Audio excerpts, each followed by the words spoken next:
This week on Today's Homeowner, we're kicking off a two-part project where we'll build a great master bedroom addition for a typical ranch-style home.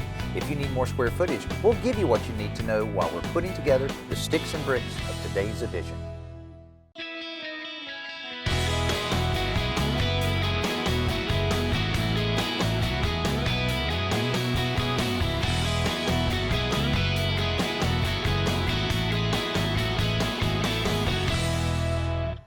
You know, you're hearing a lot about housing starts slowing down, and over the years, anytime that has ever happened, the remodeling has gone crazy, especially homeowners adding on to their existing house, and that's exactly what we're doing here in this part of the backyard. We're building a large master bedroom, which this house needs because it only has 2 bedrooms currently. Now, this is what we call our project house, and over the years, we've completely remodeled the kitchen, the bathrooms. Recently, we did the living room, and we built this nice composite deck and revamped the backyard about 2 years ago. So the last project to be done is the today's addition before this house goes on the market.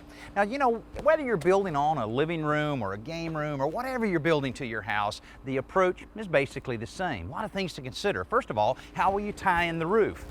What kind of air conditioning and heating upgrade do you need? What kind of materials will you use on the outside, windows, doors? All those things have to be considered, and we'll guide you through all of that in the next 2 weeks. So the first step for us, in order to get the size addition that we want, is to remove this section of deckwork. We planned the new bedroom so that it would line up evenly with this existing corner on the deck, but we'll remove a little more of the deck for now so that there's room to work around the addition. Along the back wall, Mark removed just a few bricks so that we can match the floor level of the existing house as he's laying out the addition. Now, along these lines, the footings will be dug and poured to support the concrete blocks, which are laid later to form the perimeter of the addition. Clay backfill is packed tight against the inside block walls up to the level where the concrete will be poured. The blocks will act like forms to contain the concrete, but the guys also have to be sure that all of the cavities in the blocks are filled for maximum strength. Now, we're building this addition on a concrete slab so that it matches the existing foundation, but this slab is being finished about 1 inch lower than the old one because we have a special plan for the new floor here, but we'll get to that later. Right now, we have to get some walls up. This is when an addition project really starts getting exciting because the new interior space starts becoming real and the new exterior lines of the house start to take shape. In no time at all, we have a dried-in space.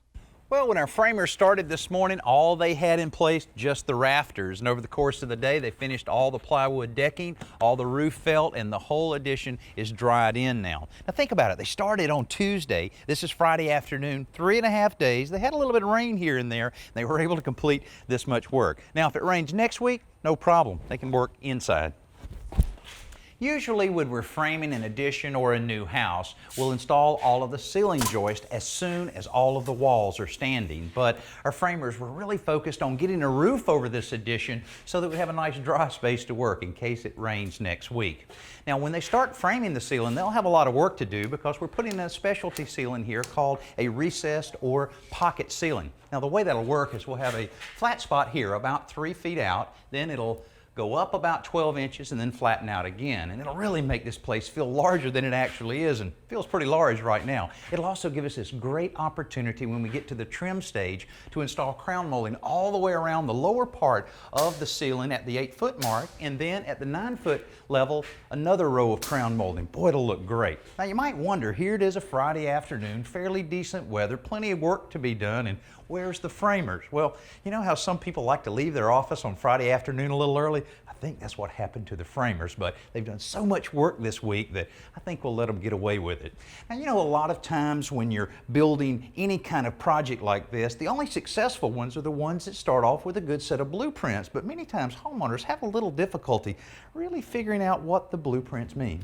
I've actually seen courses offered on the internet on how to read blueprints, and as a homeowner you can go to that extent, but let me share with you 3 things that I think are really important to understand. First of all is the scale. Almost every residential plan is drawn to 1/4 inch scale, which means for 1/4 of an inch on your blueprint, that's going to be equal to 1 foot on the job site. Second, your window designation. The 4 numbers that you see beside a window will indicate the width and the height in feet and inches. For example, here on today's edition, we have our casement windows. We have 2 of them, that's that 2 dash. 2640, that means it's 2 foot 6 inches wide by 4 foot high.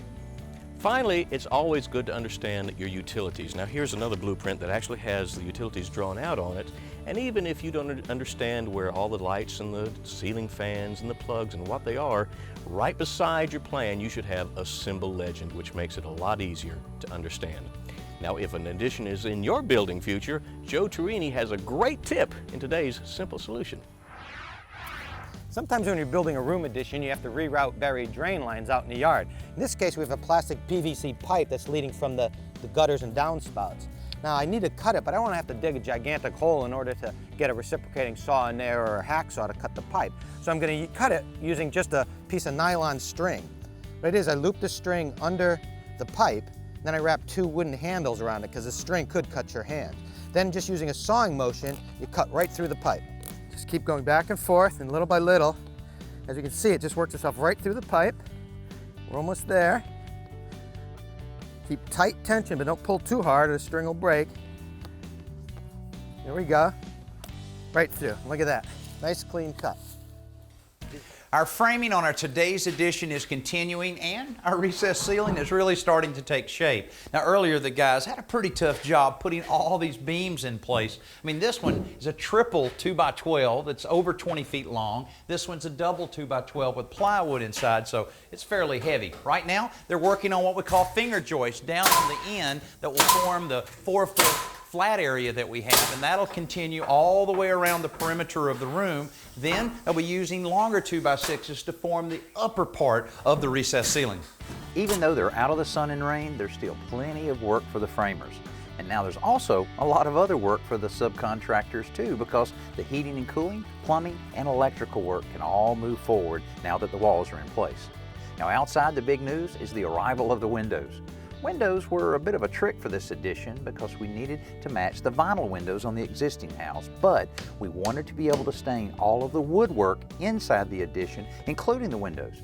So the folks at Geldwin Windows and Doors offered us a solution, their premium clad wood windows.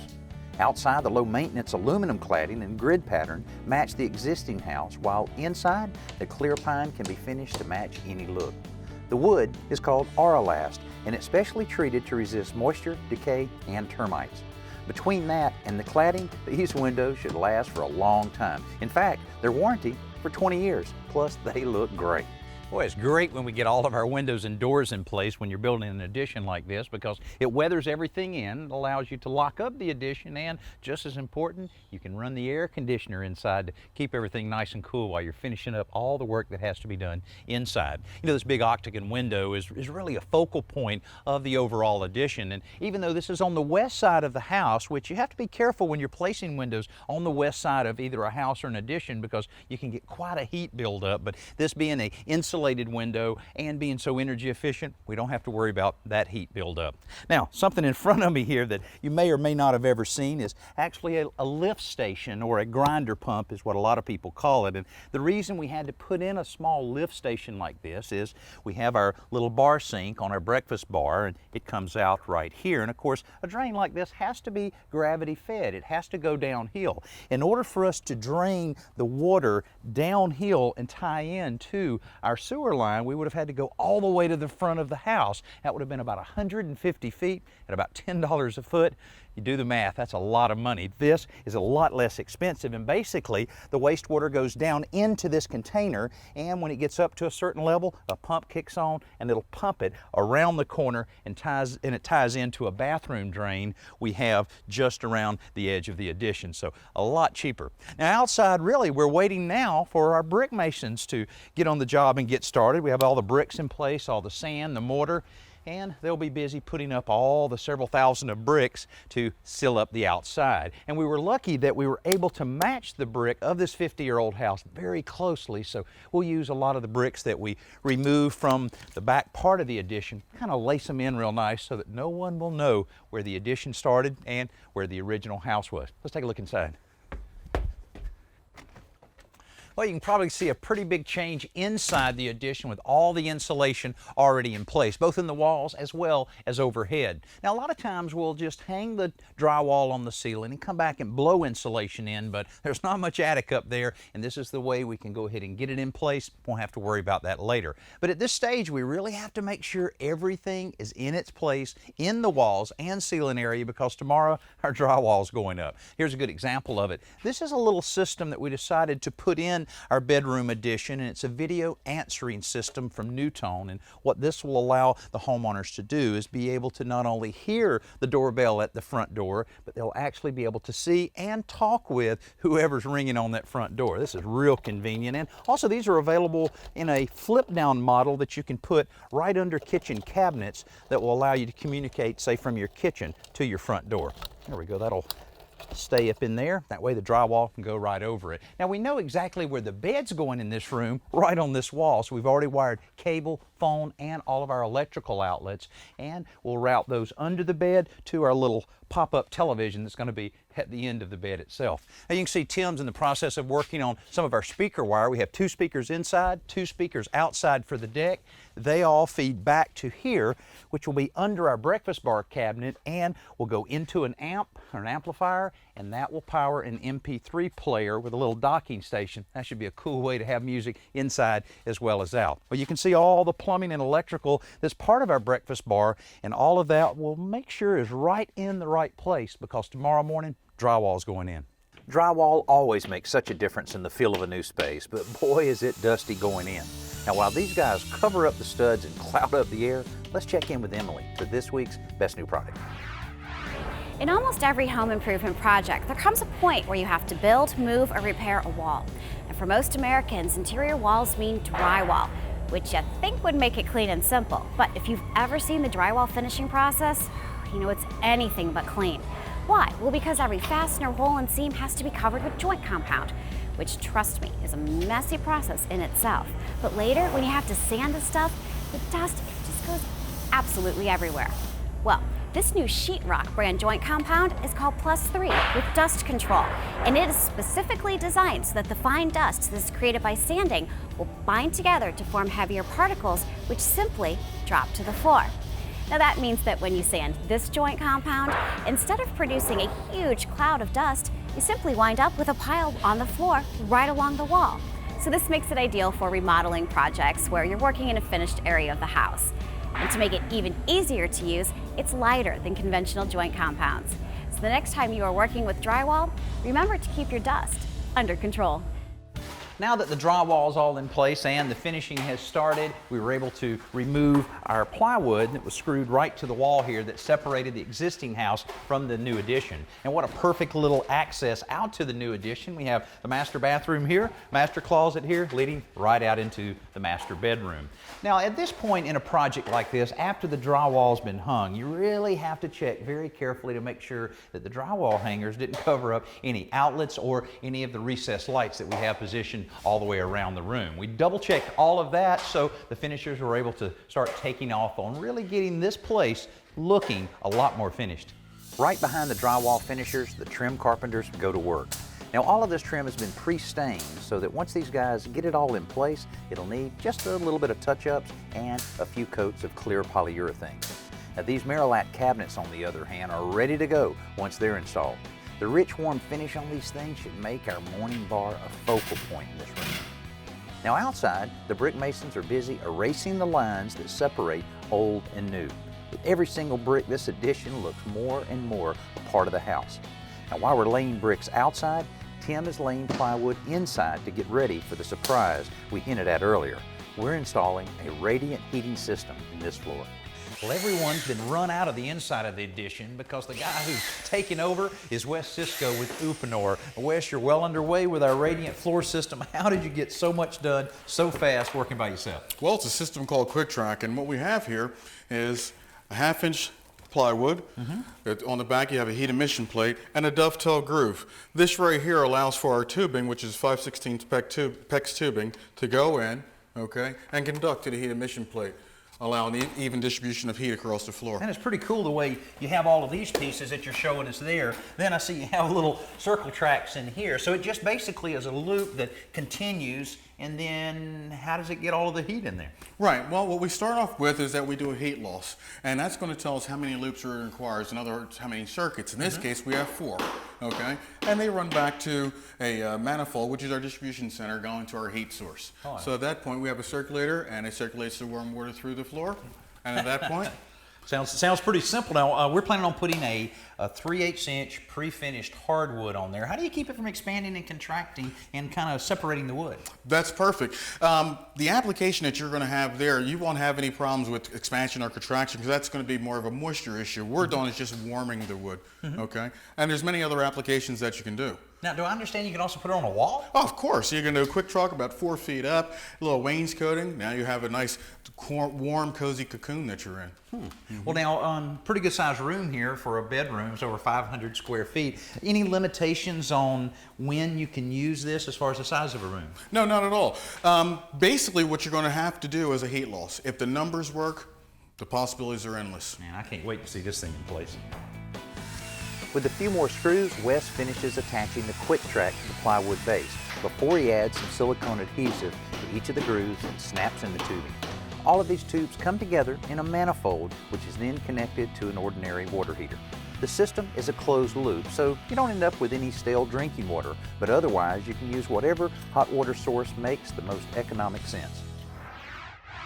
Daddy, I'm putting a fence in my backyard. I need to find my property lines. How do I do that? Rick, I'm sure glad to hear you're going to locate those property lines first. A lot of people try to bypass that step and wind up in a little bit of trouble. It's always important to check out what the building codes are in relation to any construction project you might be doing at your home. Then you must locate those property lines. It's really as easy as a phone call to a licensed land surveyor, which you can find in the phone book. The surveyor will review the original tract maps that are filed with the county when your home was built. Then they'll mark your property by placing wood stakes in the 4 corners of your land. Now, if you're just curious about finding out where your property lines are without the expense of hiring a surveyor, you may be able to locate the 4 corners by using a metal detector to find the original metal pegs that were installed to mark your boundaries. Boy, I'm glad we have plenty of work on the inside because it looks like we're about to get a little rain. You know, one thing I love about the remodeling business, you always learn something new, and that's a lot of new information for me about the radiant floor system. You know, I've built probably around 500 additions over the years, and believe me, this one is going great. We got it started with a concrete slab that formed the foundation for our addition. In spite of the weather, our framers got the structure up off the ground in just a few days. We filled all the holes with some great looking windows and doors, and not long after that, the bump up ceiling was ready for the drywall.